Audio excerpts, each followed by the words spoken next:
Well, hey, good evening. Welcome back to my little gardening show. Wanted to take you along tonight as I am in the process of potting up some sprouts. About a week ago, I started some seeds, and everything is starting to sprout. The cold weather stuff came up within about 3-4 days. I've got some hot peppers, bell peppers that are in the process of sprouting. I've got a few that are sprouted already. And so I wanted to get into the tray that had sprouted pretty good and start separating seedlings and look at stuff and then kind of pot up the plants before they get too big and the roots get entangled and all of that, and before they start suffering in the trays. So that's what I wanted to do, is take you guys along as I'm doing that. So let's see here. Hey Frank, what's up, man?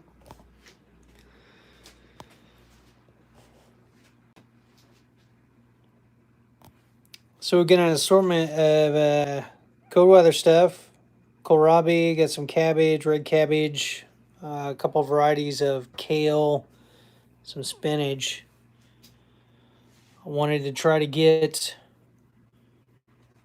at least half these done and maybe do the other half tomorrow. So process pretty simple.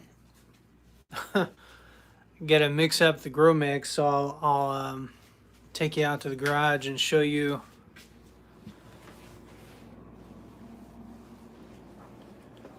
kind of my crude method.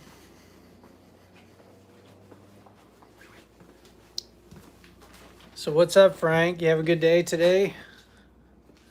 Staying busy? Oh, that's cool. Yeah, I'm kind of relaxing too. Uh, Potting up seedlings is kind of therapeutic. I helped. So my in-laws are moving, and they had some furniture they wanted to give us, which I don't know if we really needed it, but my wife wanted it, so you know kind of how that goes. So I had a buddy come over, and we hooked up the trailer, went over there and got it. I've got it in the house. We just don't have it exactly where it's supposed to go, but anywho, that's the way that goes. So I got the wheelbarrow out. I had about a half of a compressed block of this Pro Mix stuff, which is really good. It's basically a mixture of like peat moss. I've got a whole bag of it here, or block that I haven't broken into yet, but it's inoculated with mycorrhizal fungi. I don't know if that really makes a difference, but I don't think it's going to hurt. Oh, yeah, suppliers can affect your work. I know at our work, we try to get good vendors, good suppliers, so that things keep going. But every once in a while, they have to deal with the squirrel or two. Kind of holds things up. So I threw my grow mix in here, what was left of it, and then I had about a 20 pounds of worm castings that were still left. At this point, I started the seeds in the soilless grow mix where they don't have any kind of like, there's no nutritional value really, which is okay once the seeds sprout and then start to put out their leaves, especially their true leaves. That's when you need to make sure there's some nutrition in there, minerals that they can take up, fertilizer, whatever. So now that we're potting them up and they're at that step to help offset, to keep them going, I threw in some worm castings in the grow mix here. And then I put about a cup of this azomite dust, just like micronized, in there just for good measure. Again, don't know if it's really does anything initially, but long term as the plants go, season goes, there's a chance that it impacts growth. It's minerals. So mix all that together. And then go back to our trays.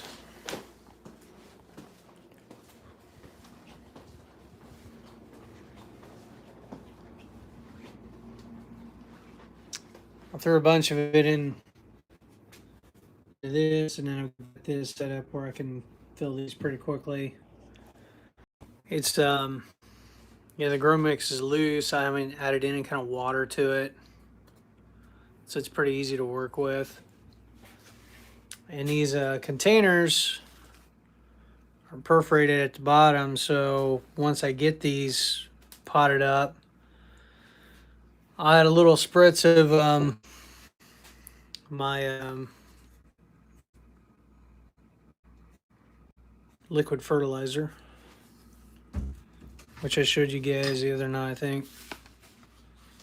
It's this BioThrive stuff, works pretty good. Whoops. Spritz that, and then we'll add about a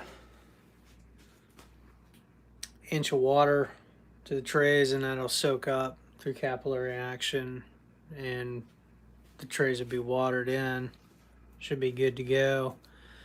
If the weather's nice tomorrow, I'll set them out on the ledge outside or in my my small trailer, because if I do everything tonight, I'll have 5 trays. I'll have 18 plants of each variety. Let me show you the peppers. So peppers take a little longer to sprout, but they're coming up pretty good now.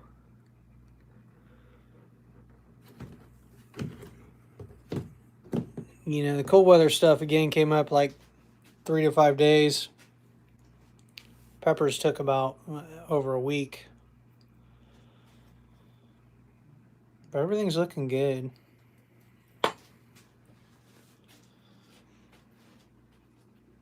When I take these out, I'm kind of looking at the rootstocks. Some of them are a little bit better than others. Like here's some runts. Actually, that's not too bad. It's got a nice little taproot on it. Maybe here's one. Yeah. This one's interesting because, the top growth's good, but the root ball isn't as good as these other ones. Like this one's really good. We can get some contrast there.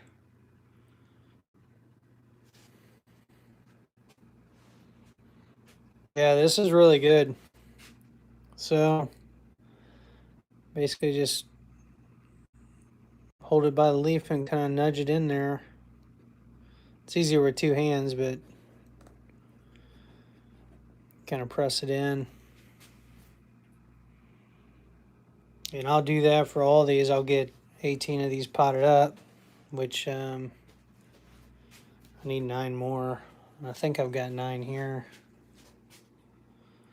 Or 7, 8, 9. So not all of them are going to make the cut, but most of them will. Here's another nice one. Ideally, it's nice if they get the nice straight stem and a little symmetry going in the leaves. Nice big rootstock. Give them just kind of nudge that in there.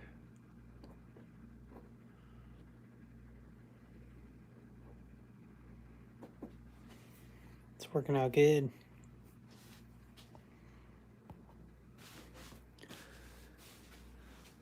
I did wash the trays this go around, try to limit any kind of pests, like if there was eggs or something, because last year I ended up getting like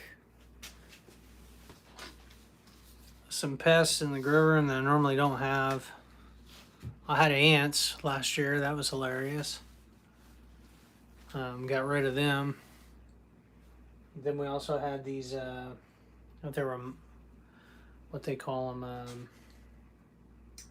mites or something. It's stuff they get in the pepper leaves. They're like white. They I guess they call it plant lice. It's kind of the nickname for it. I'm trying to remember what the formal name is. Plant lice. And I'd use this It's like rock dust to try to get rid of them.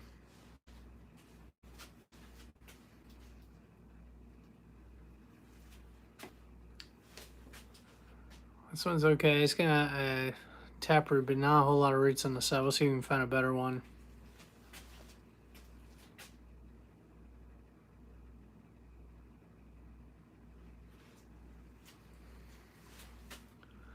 That's a little bit better.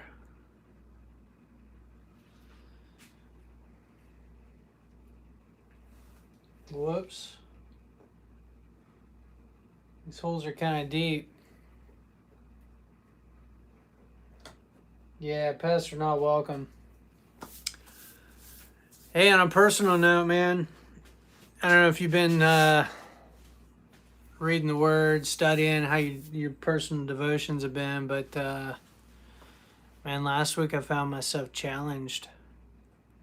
Just kind of dealing with some like despair, and just trying to figure out like what's going on. I was all down, kind of, and had my daughter out. We're out riding bikes. Just kind of been down there. Not that work has been bad, but it's been a little bit joyless here lately.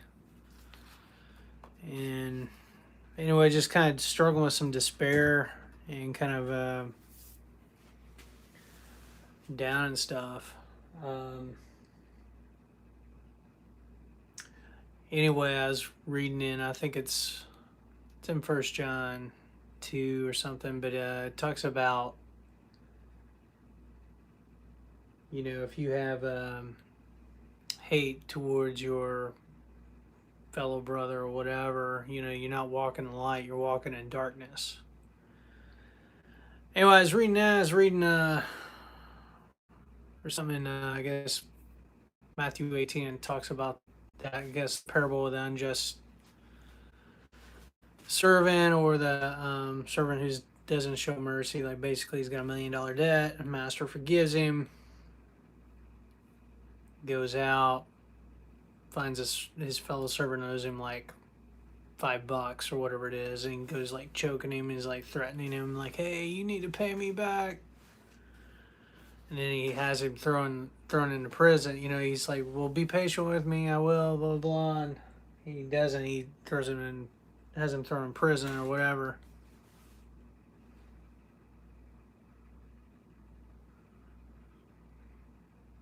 But I have to pray for you, man. That stinks.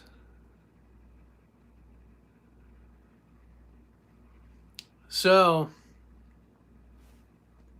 I guess the way that story goes in Matthew 18 is basically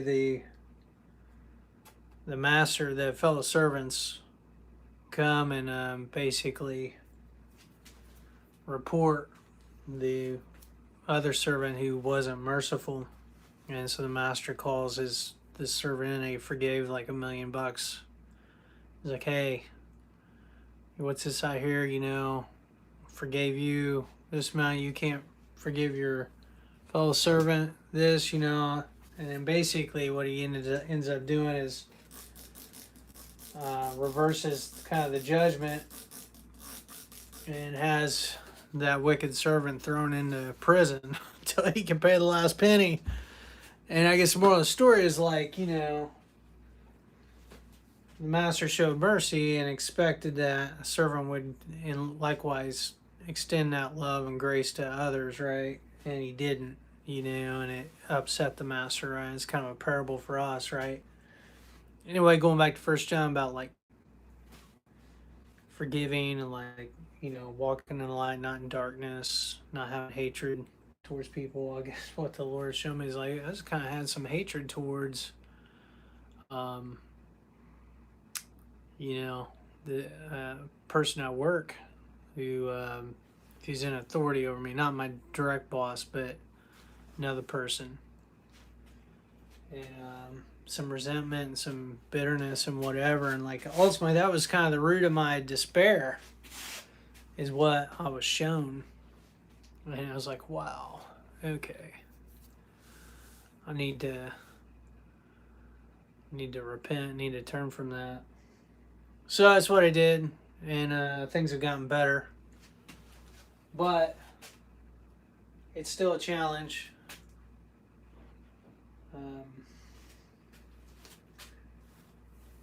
Not easy at times.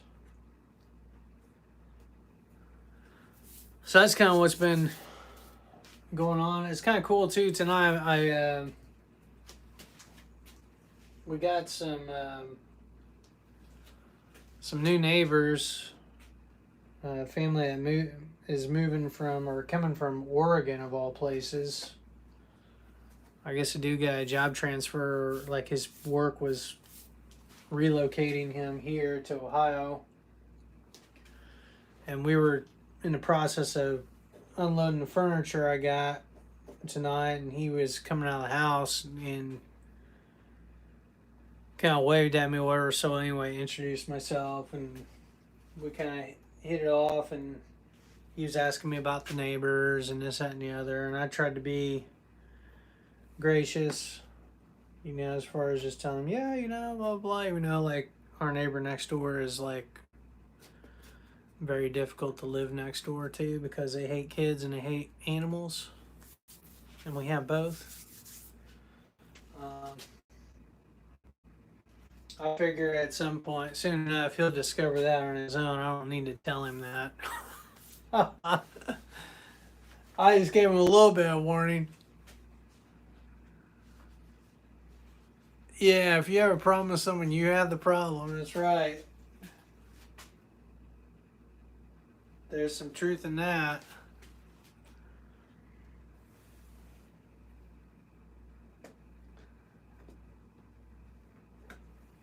It's tough though. I mean, I'm pretty easygoing, but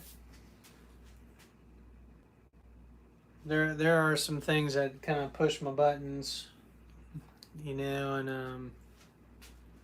I don't.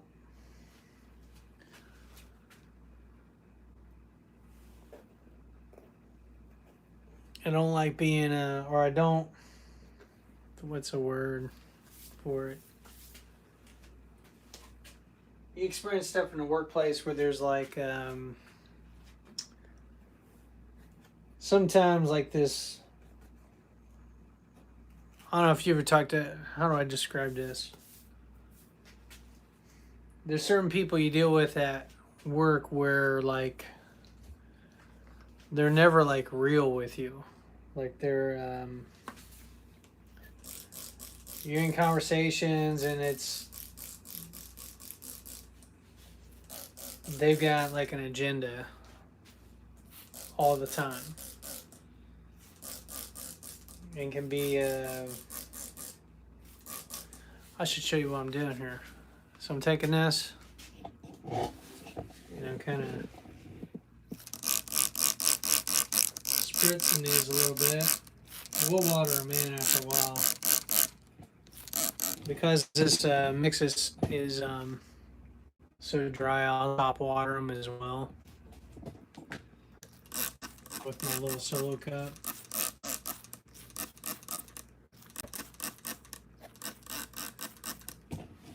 That's enough to get them started.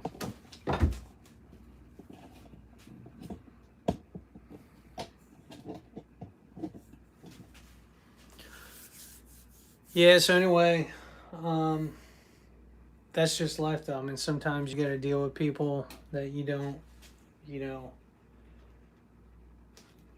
you can have a working relationship with because you have to, but it doesn't mean you're going to be spending any kind of time with them outside of work.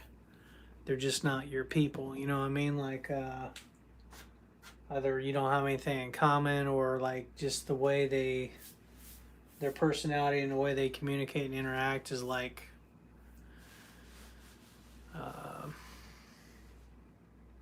it's like sandpaper.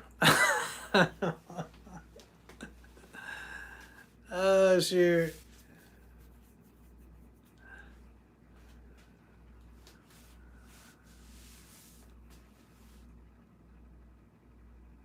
Yeah, yeah, it's true. And that's something, I mean, ultimately, it's the Lord helps us with those things, right? Like when you're struggling, You're dealing with people that you having to deal with people in this world and stuff like that. Um, it really takes His grace to just be who you're supposed to be in those situations. Just be real, be yourself, and extend kindness and stuff like that, right? Um, because you never know, maybe it'll lead to an opportunity down the road, or you never know what they're going through. Like, I guess the one thought is like, like what drives that behavior? Um, why are they like that, or like why do they do what they do? And you kind of start digging, and then you just realize, like, man, they must be a really unhappy person to be kind of that severe. I don't know. Anywho, I tell you, it's been so busy. Um, just trying to keep up with everything between just the additional commitments and stuff, and then we got grass mowing season that's starting up. I wasn't able to get to my yard, and it really needs to be mowed this week. Um, got my dad's house. We'll be mowing again this year, and then my in-laws who moved are gonna have the kids mow, and I'll probably be doing some trim work out there until they get trained in on that. But there's just a lot. There's a lot of stuff going on through each week.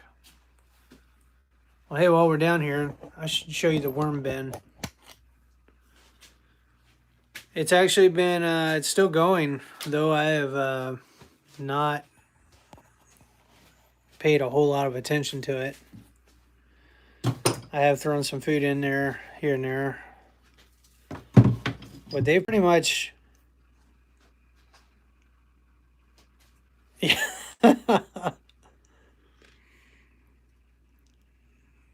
It's pretty finished. I mean, there's some good stuff in here.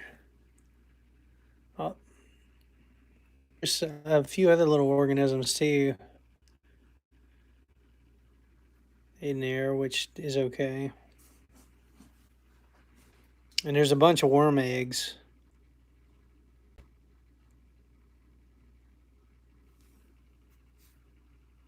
We can see that right there by my thumb. Whoops.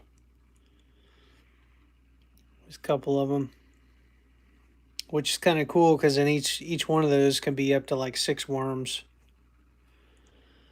But I just put some coffee grounds in there last night, and I think the worms found them. Yeah, they found them. We'll bury that again.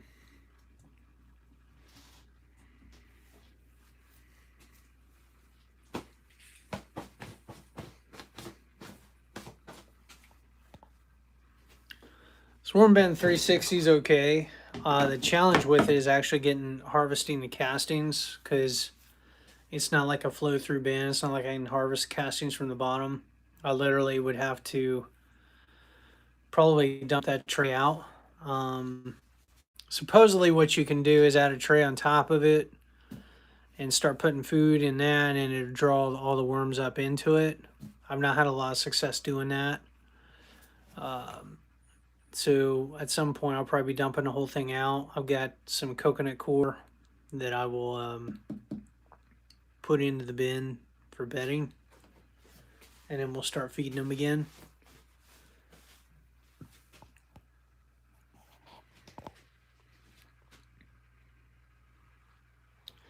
Well, we got 2 trays done. Might be able to do one more. And then tomorrow I'll try to get the rest of these out. And those are looking really nice.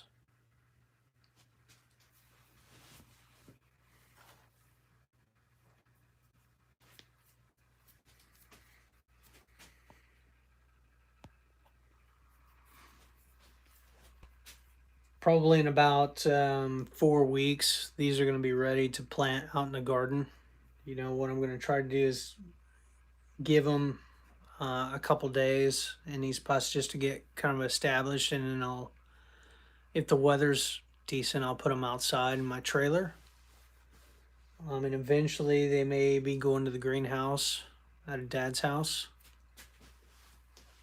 And then probably in the next week or two, probably in about 2 weeks, I'll start my tomatoes and get them going. Kind of same method. We'll just wait till they sprout and start going real good, and then I'll put them in the trays like this by variety. Water them in. I mean, we should be pretty, good to go on that. I may end up upgrading this other light here. I've had this light since I've started gardening, and I think the ballasts have gone bad on this one. It's just kind of jerry-rigged fluorescent lights strung up together. But I may upgrade it and go ahead and get another LED light. This thing works out pretty good.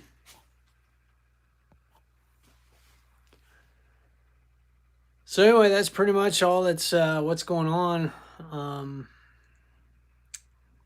Should probably get off of here and see what the kids are doing, get them tucked in, because it's probably getting late.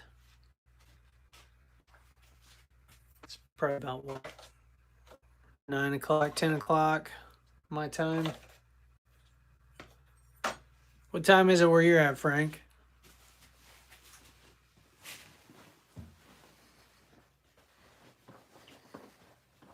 We'll see if we can find a clock.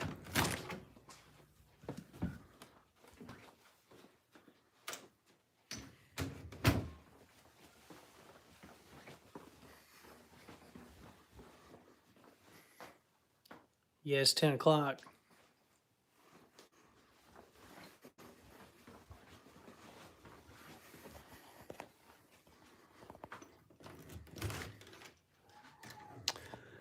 While we're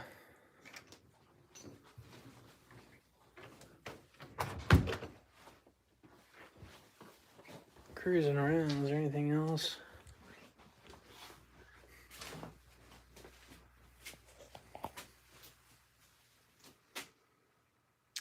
One thing is nice, I'm working on in this basically garage closet with the concrete floor. I've got Harbor Freight. I picked up a couple of these foam mats, and they work out pretty well. Just help, keep you from getting tired. Yeah, I guess they're anti-fatigue mats or whatever. I'm in a kind of cheapy, but work out pretty good.